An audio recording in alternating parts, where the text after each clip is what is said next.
ओम श्री गणेशाय नमः। आप सभी का हमारे YouTube चैनल पर हार्दिक स्वागत है। आज ज्येष्ठ मास के कृष्ण पक्ष की संकष्टी चतुर्थी है, तो आज हम सभी आइए सुनते हैं गणेश चतुर्थी की पौराणिक कथा, चौथ माता की कथा, साथ में सुनेंगे संकटा माता की कहानी। तो इन कथाओं को श्रद्धा भाव से पूरा अवश्य सुनिएगा। प्रेम से बोलें गणेश जी महाराज की जय हो। एक समय देवी पार्वती जी ने गणेश जी से पूछा, हे पुत्र, ज्येष्ठ मास की चतुर्थी का किस प्रकार पूजन करना चाहिए? इस महीने के गणेश जी का क्या नाम है? भोजन के रूप में कौन सा पदार्थ ग्रहण करना चाहिए? इसकी विधि आप संक्षेप में वर्णन कीजिए। तब गणेश जी ने कहा, हे माता, ज्येष्ठ कृष्ण चतुर्थी सौभाग्य और पति प्रदायिनी है। इस दिन मूषक रथा नामक गणेश जी को भक्ति पूर्वक पूजना चाहिए। इस दिन घी निर्मित भोज्य पदार्थ अर्थात हलवा, लड्डू, पूरी आदि बनाकर गणेश जी को समर्पित करें।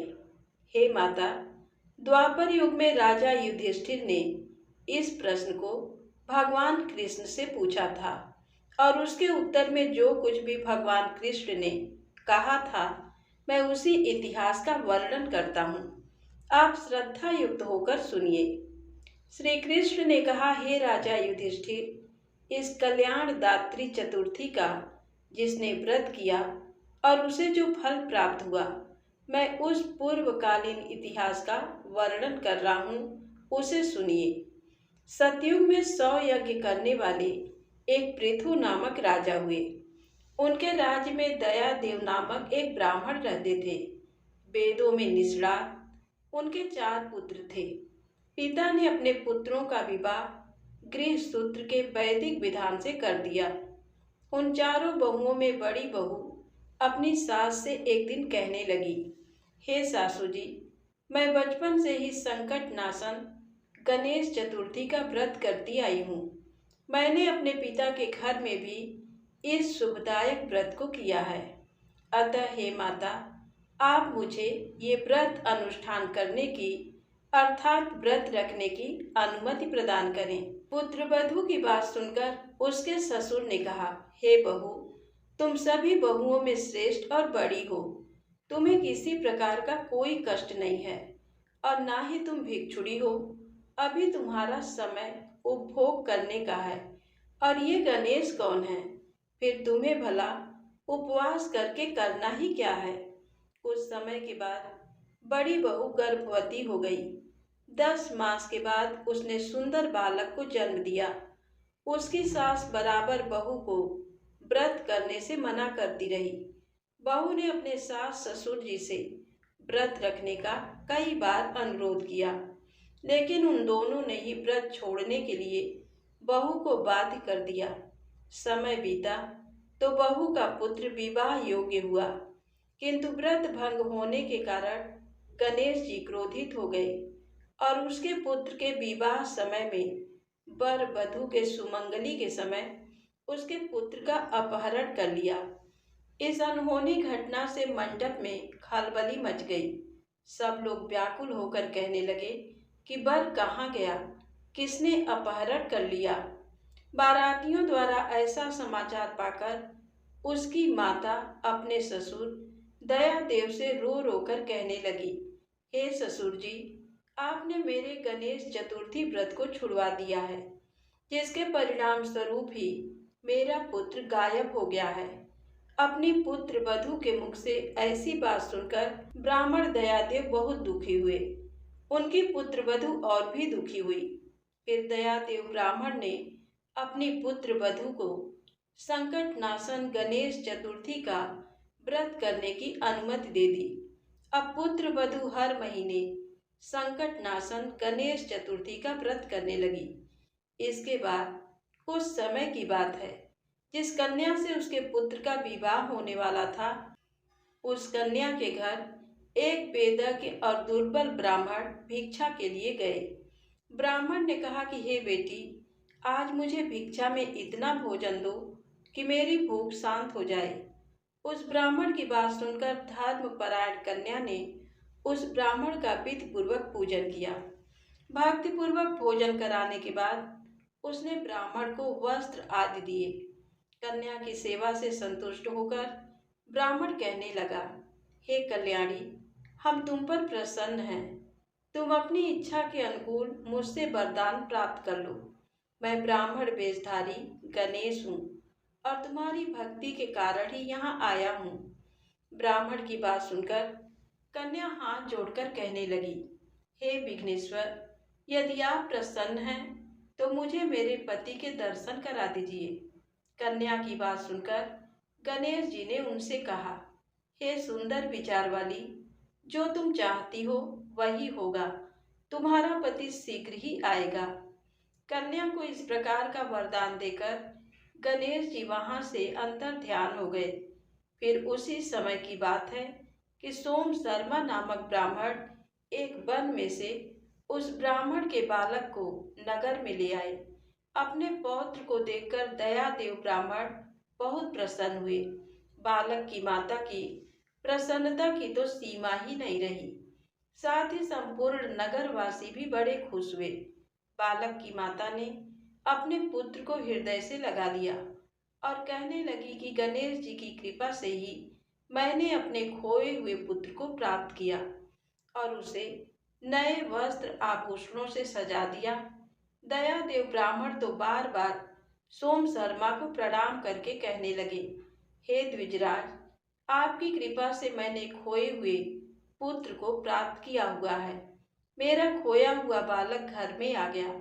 सोम शर्मा को फिर सुस्वादु भोजन कराकर धोती दुपट्टा से विभूषित करके गौदान दिया। फिर से मंडप का निर्माण करके विधि पूर्वक वैवाहिक कार्य संपन्न किया। इससे सभी नगरवासी प्रसन्न हुए और वह भाग्यशालिनी कन्या भी अपने पति को पाकर धन्य हो उठी। ज्येष्ठ मास के कृष्ण पक्ष की चतुर्थी तिथि मनुष्यों के मनोरथ को पूर्ण करती है। इस दिन स्त्री पुरुषों को एकदंत गणेश जी की पूजा करनी चाहिए। इस प्रकार संकष्टी चतुर्थी की व्रत कथा सुनाते हुए गणेश जी अपनी माता पार्वती से कहते हैं, हे माता, पूर्व कथित रीति से भक्ति पूर्वक जो व्यक्ति इस व्रत को और पूजन को करेंगे उनकी संपूर्ण इच्छाएं गणपति की कृपा से पूरी होंगी। तब गणेश जी कहते हैं कि भगवान श्री कृष्ण ने राजा युधिष्ठिर से कहा, हे राजन, भगवान गणेश जी के व्रत का ऐसा ही महात्म्य है। हे महाराज, अपने शत्रुओं के विनाशार्थ अब आप भी इस व्रत को अवश्य कीजिए। तब धर्मराज युधिष्ठिर ने भी ज्येष्ठ कृष्ण चतुर्थी का व्रत किया और अपने शत्रुओं पर विजय प्राप्त की। चतुर्थी तिथि पर स्नान करने के बाद सोने, चांदी, तांबे, पीतल या मिट्टी से बनी भगवान गणेश जी की मूर्ति स्थापित करें। गणेश जी को स्नान कराएं। इसके बाद जनेऊ धारण कराएं।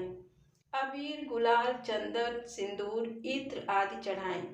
वस्त्र अर्पित करें, अक्षत चढ़ाएं, फूलों से श्रृंगार करें और गणेश मंत्र बोलते हुए दुर्वा चढ़ाएं।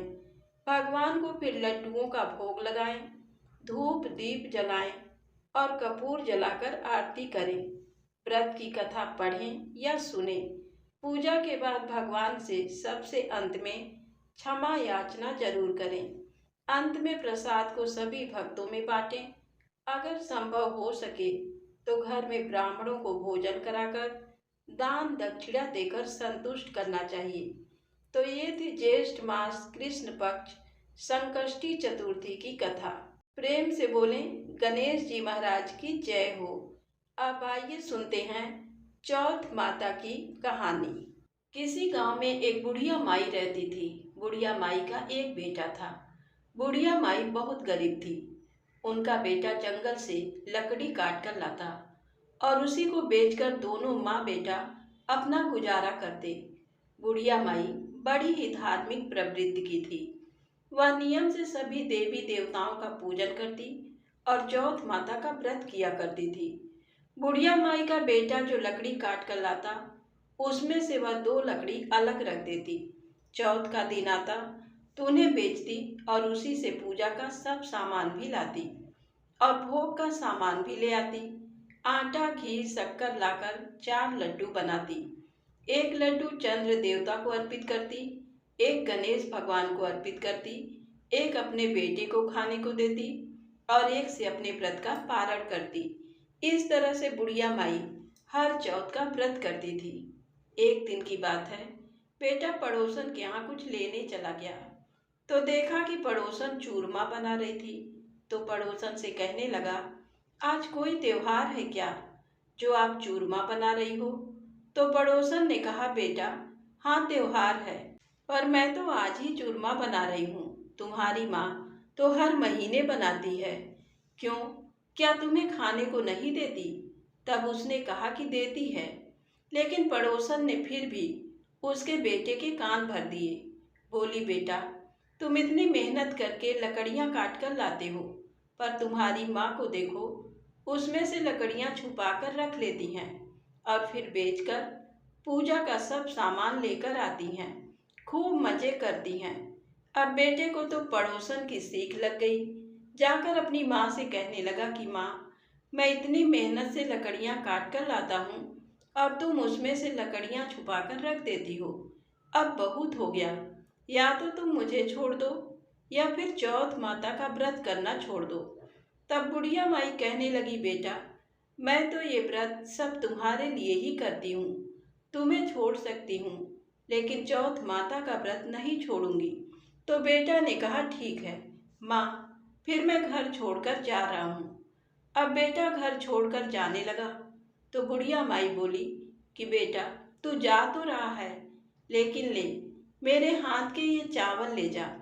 जब भी तुझे कोई संकट पड़े तो चौथ माता का नाम लेकर अपने चारों तरफ ही चावल डालकर बैठ जाना, चौथ माता तेरी रक्षा करेंगी। अब उसके बेटे को इन सब बातों पर विश्वास तो नहीं था, लेकिन फिर भी उसने अपनी माँ के हाथ से चावल ले लिए और घर से निकल गया। अभी थोड़ी दूर गया था कि एक बड़ी भारी नदी मिली। पार जाने का कोई रास्ता नहीं। उसने सोचा कि अगर मैं इसमें से नदी पार करने लगा तो मैं तो डूब जाऊंगा। तो उसे माँ की बात याद आ गई कि जब भी संकट पड़े तो तू चावल बिखेर कर चौथ माता का नाम लेकर बैठ जाना। उसने तो चावल बिखेरे और चौथ माता का नाम लेकर बैठ गया और कहने लगा कि हे चौथ माता, अगर आप सच्ची हो तो मुझे रास्ता मिल जाए। अब उसकी माँ उसी के लिए तो चौथ माता का व्रत करती थी। तो चौथ माता की दया हुई और उसे पार आने का रास्ता मिल गया। आगे चला तो एक घने जंगल में पहुंच गया। बहुत ढूंढता रहा पर बाहर जाने का रास्ता नहीं मिला। अब उसे डर लगने लगा कि मैं अगर यहीं फंसा रहा तो जंगली जानवर मुझे खा जाएंगे। तो उसने कुछ चावल के दाने बिखेरे और चौथ माता का नाम लेकर बैठ गया। हे चौथ माता, अगर आप सच्ची हो तो मुझे इस जंगल से बाहर निकालो।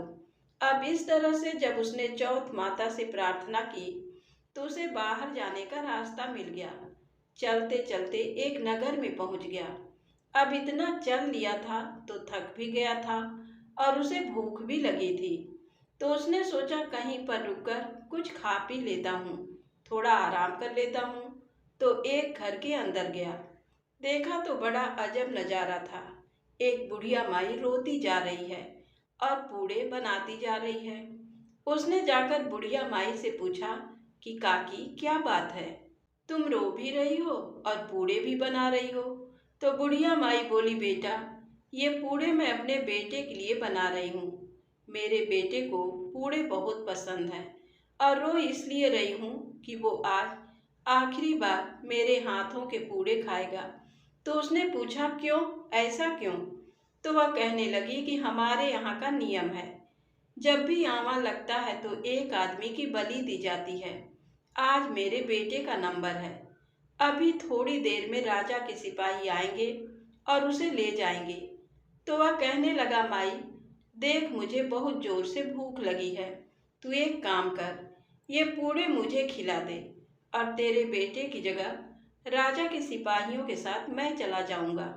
अब बुढ़िया माई तो उसका मुंह देखने लगी। ये क्या कह रहा है? आवे में बैठने को कह रही हूँ और ये कह रहा है कि मैं चला जाऊंगा। तो वह कहने लगी कि बेटा, तू पूड़े तो खा ले, कोई बात नहीं, पर कम से कम बात तो ढंग की कर।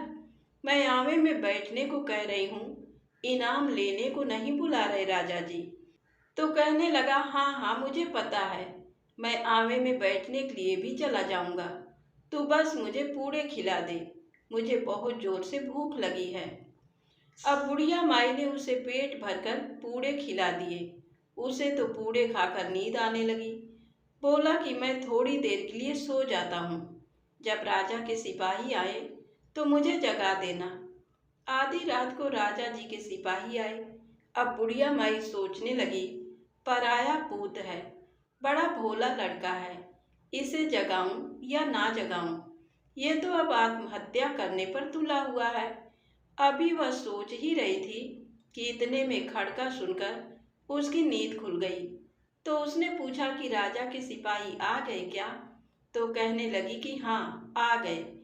तो वो कहने लगा कि ठीक है, फिर मैं चलता हूँ। जाते जाते बुढ़िया माई से बोला कि ले मेरी लाठी और ये कठड़ी रख ले, जब मैं वापस आऊँगा तो इसे ले लूँगा।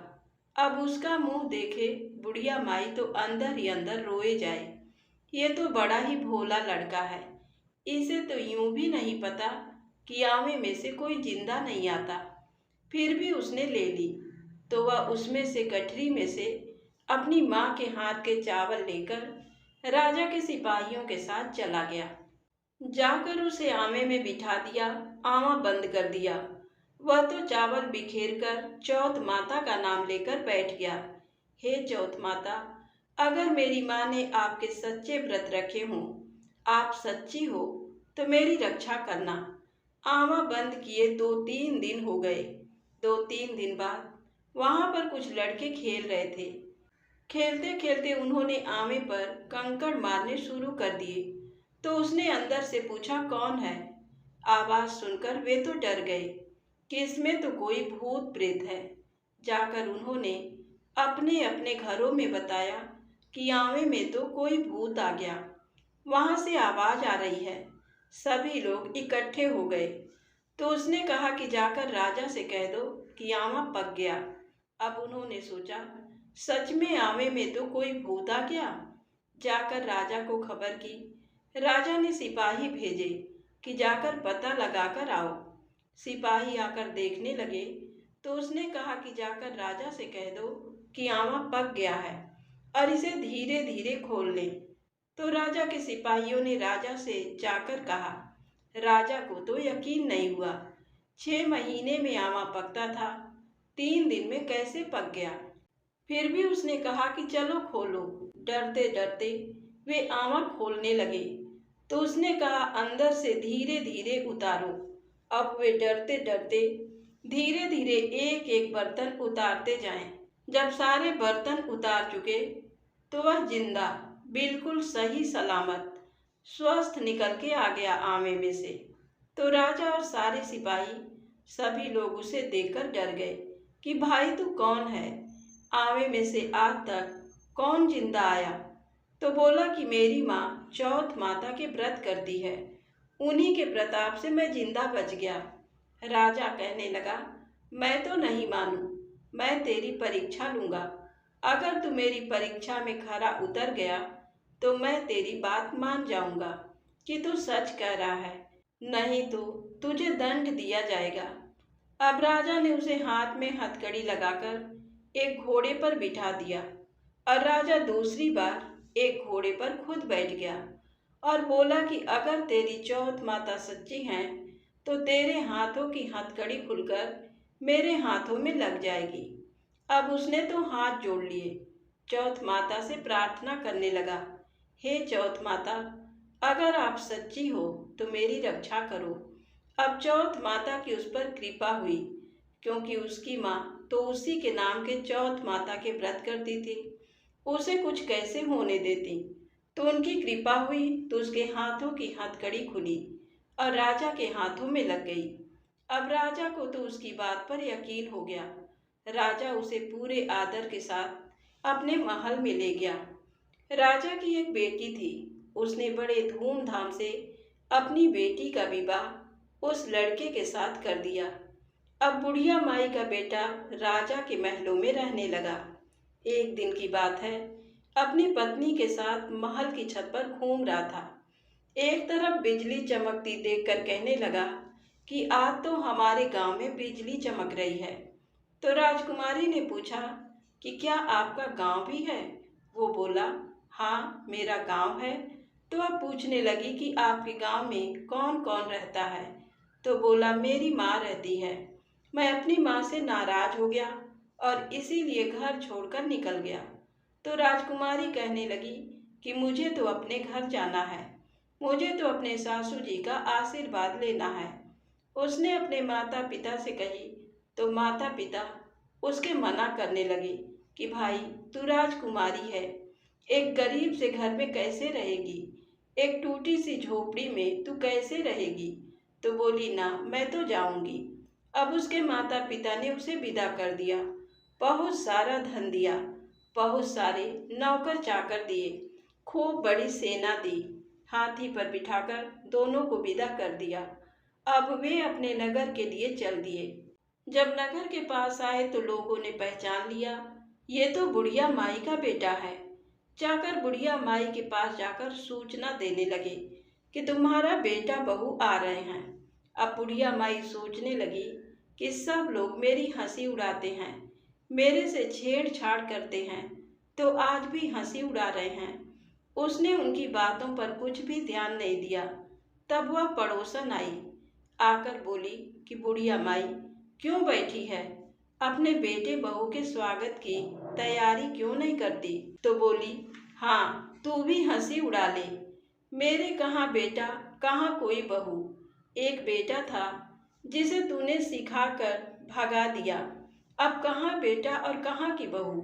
वह बोली, नहीं मैं सच कह रही हूँ, तेरे बेटा बहू आ रहे हैं, बहुत सारा धन दौलत, नौकर चाकर, बहुत बड़ी सेना लेकर तेरा बेटा अपनी पत्नी को लेकर आ रहा है। तब बुढ़िया माई उठी, उसने बहू के स्वागत की तैयारी की। बेटा आकर अपनी माँ के पैरों में गिर गया, बोला, माँ मुझे माफ कर दे, मैंने तेरे पर शक किया। तू तो सच्ची के चौथ माता के व्रत करती है, चौथ माता की वजह से ही आज मैं जिंदा हूँ। तब बुढ़िया माई अपने बेटे से मिली, बहू से मिली, बहुत खुश हुई। पूरे नगर में ढिंढोरा पिटवा दिया कि सभी लोग चौथ माता का व्रत किया करो। चौथ माता की कृपा से सभी के घर में खूब धन संपत्ति हो गई। चौथ माता ने सब पर कृपा की, सभी के बच्चों की रक्षा की।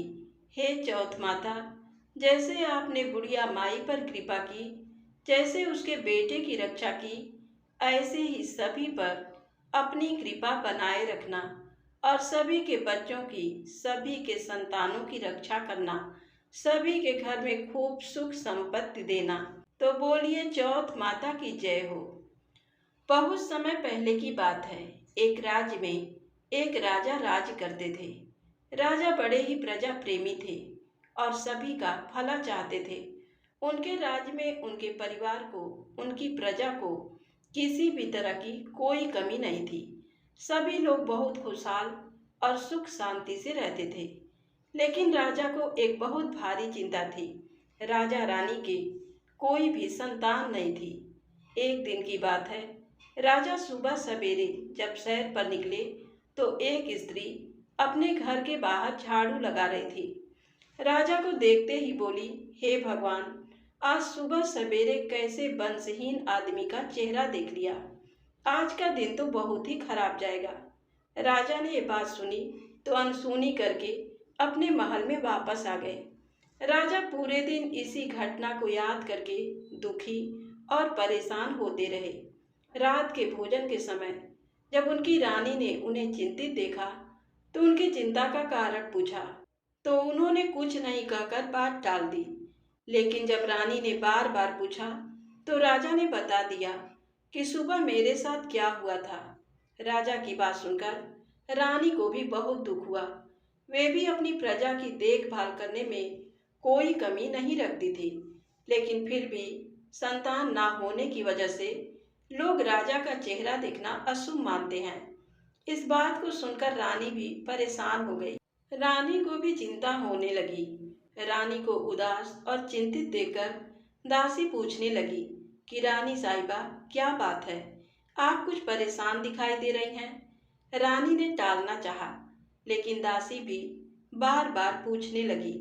तो रानी ने अपनी सेविका को राजा के साथ जो सुबह बात हुई थी सारी बात बता दी।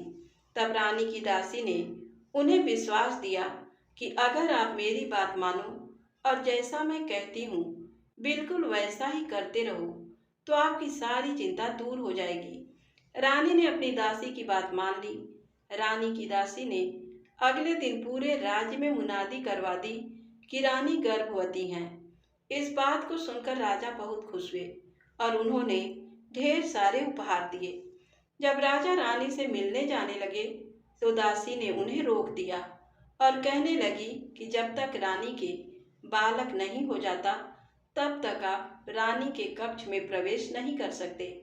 राजा ने बहुत समझाया पर दासी नहीं मानी और राजा को वहां से वापस भेज दिया। उधर रानी बैठे बैठे परेशान हो रही थी कि दासी के कहने पर रानी ने राजा से ही नहीं बल्कि पूरी प्रजा से झूठ बोला है कि वह गर्भवती है। इसी तरह धीरे धीरे करके 9 महीने पूरे हो गए। अब तो रानी को दिन रात चिंता सताने लगी। रानी बहुत बड़ी मुसीबत में फंस गई थी। उन्हें पता था कि राजा जी तो कभी भी आएंगे और पूछेंगे, बताओ हमारा बालक कहाँ है? तब मैं क्या जवाब दूंगी? रानी ने यह सारी बात दासी से कही, लेकिन दासी कहने लगी, आप मेरा विश्वास करो और जैसा मैं कहती हूँ वैसा ही करते रहो। जब 9 महीने पूरे हो गए तो दासी ने पूरे राज्य में मुनादी करवा दी कि रानी ने एक बहुत ही सुंदर पुत्र को जन्म दिया है। यह सुनकर राज्य में सभी लोग बहुत प्रसन्न हुए और राजा भी बहुत प्रसन्न हुए।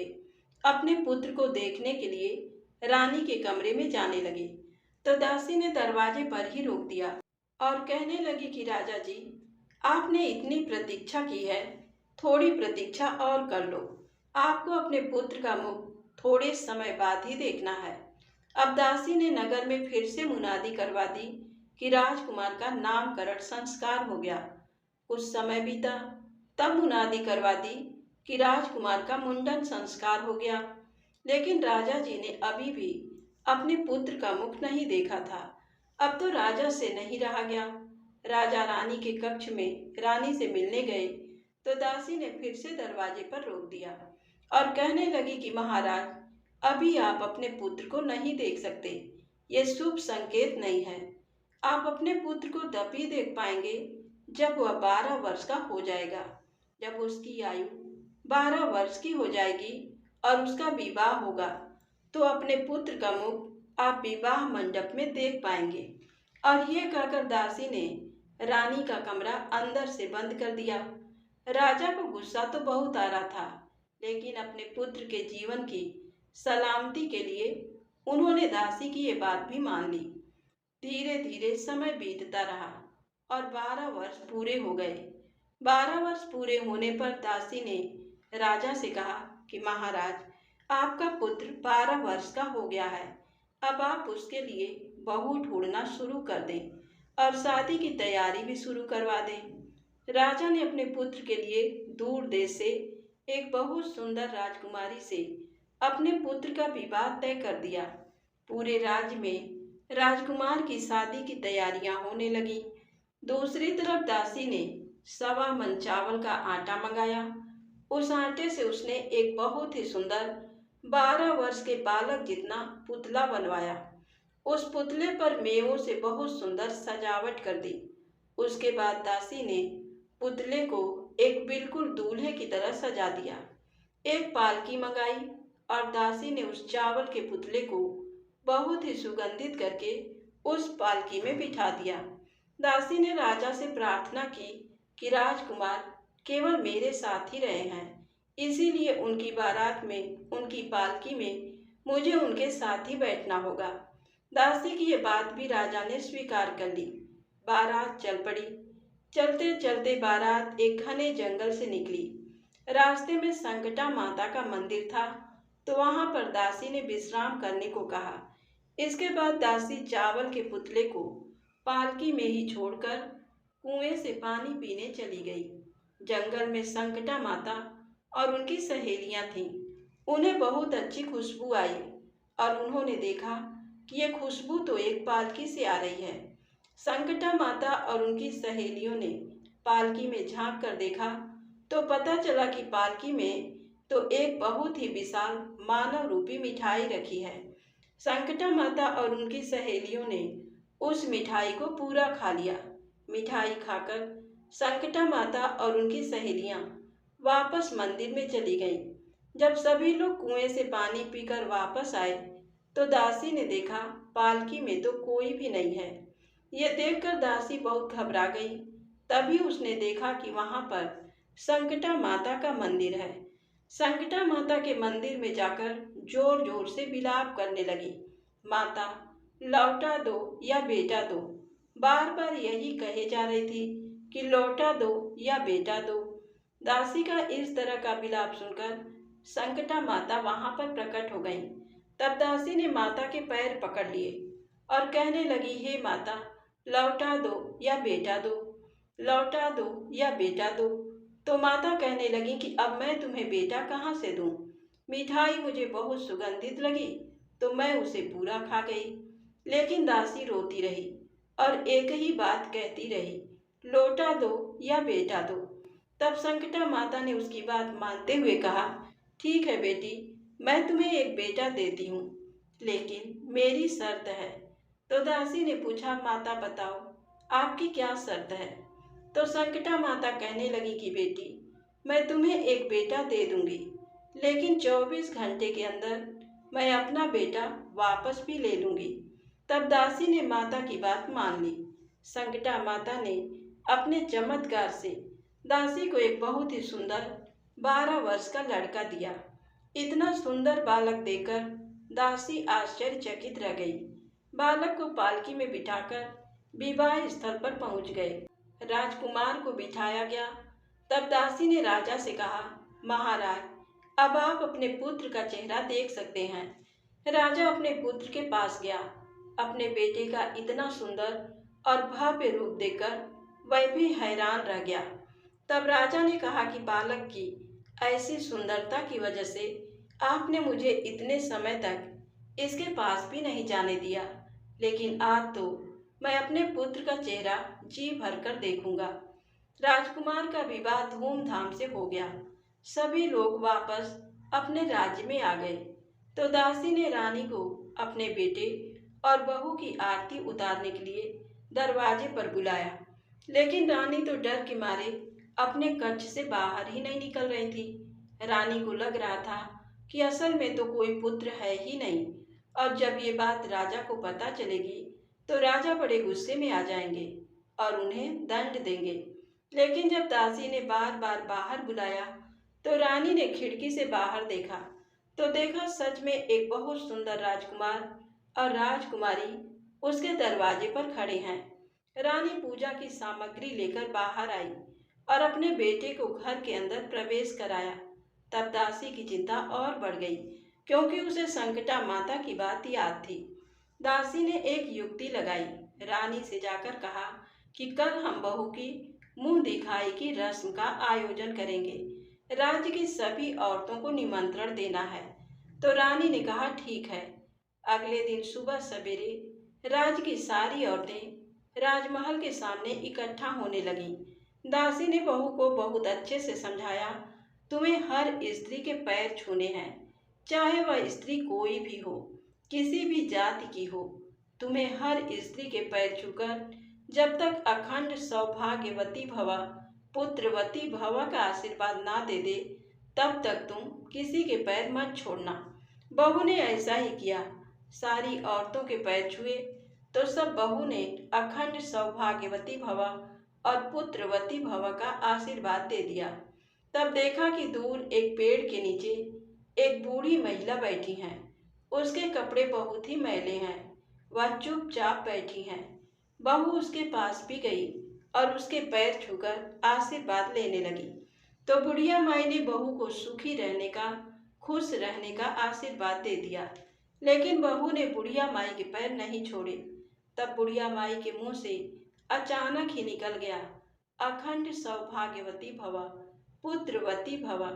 तभी दासी भागते भागते वहां पर आई और बुढ़िया माई से कहने लगी, हे माता, हमने आपको पहचान लिया है। अब आप अपना बेटा वापस नहीं ले सकती, क्योंकि आपने बहू को अखंड सौभाग्यवती भव रहने का और पुत्रवती होने का आशीर्वाद दिया है। अगर आप अपना बेटा ले लेंगी तो बहू अखंड सौभाग्यवती कैसे रहेगी और पुत्रवती कैसे होगी। यह सुनकर संकटा माता हंसने लगी और कहने लगी, तुम तो बहुत चतुर हो, तुमने मुझे हरा दिया।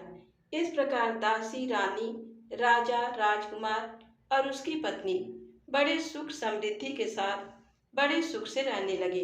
हे संकटा माता, जिस प्रकार आपने रानी को पुत्र देकर उनके संकट को दूर किया, दासी की प्रार्थना सुनकर उनके संकट को दूर किया, उसी प्रकार आप हमारे जीवन के संकट को दूर करना और हमारा जीवन भी सुख समृद्धि से भर देना। बोलिए संकटा माता की जय हो। एक तपसी था और एक लपसी था। तपसी तो भगवान की तपस्या करता और लपसी रोज सवा सेर की लपसी बनाता, भोग लगाता, घंटी बजाता और जीम लेता। एक दिन दोनों में झगड़ा हो गया।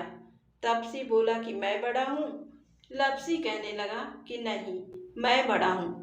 तपसी बोला कि मैं रोज भगवान की तपस्या करता हूँ, इसीलिए मैं ही बड़ा हूँ। लपसी बोला कि मैं रोज भगवान को सवा सेर की लपसी का भोग लगाता हूँ, इसीलिए मैं बड़ा हूँ। दोनों आपस में झगड़ रहे थे। नारद जी वहां से गुजरे तो दोनों को झगड़ते देखा। पूछने लगे कि क्यों झगड़ रहे हो। तब दोनों ने अपनी अपनी बात कह दी। नारद जी बोले कि तुम लोग आपस में झगड़ा मत करो, तुम में से बड़ा कौन है, इस बात का फैसला मैं कर दूंगा। अगले दिन सुबह सुबह तपसी और लपसी दोनों नहाकर आ रहे थे। नारद जी ने दोनों के रास्ते में 1.25 करोड़ की अंगूठी रख दी। तपसी ने अंगूठी देखी तो उसने तुरंत उठा ली। इतनी कीमती अंगूठी देखकर उसके मन में लालच आ गया। सोचने लगा कि बड़ी कीमती अंगूठी है, इसे बेचूंगा, बहुत सारे पैसे मिलेंगे। उन पैसों से एक बहुत बड़ा यज्ञ करूंगा और अपने आप को बड़ा साबित कर दूंगा। उधर लपसी ने अंगूठी देखी तो सोचने लगा, अरे किसी की कीमती अंगूठी गिर गई है। लेकिन उसने अंगूठी को हाथ तक नहीं लगाया। सोचने लगा कि कहीं मैंने उठा ली तो चोर डाकू मेरे पीछे पड़ जाएंगे, कहीं मुझे मार दिया तो। वह तो रोज की तरह 1.25 सेर की लपसी बनाई, भगवान को भोग लगाया, घंटी बजाई और जीम लिया। थोड़ी देर में नारद जी वहां पर आए। दोनों कहने लगे कि बताओ नारद जी, हम दोनों में से कौन बड़ा है। तो नारद जी बोले कि दोनों खड़े हो जाओ। दोनों खड़े हो गए।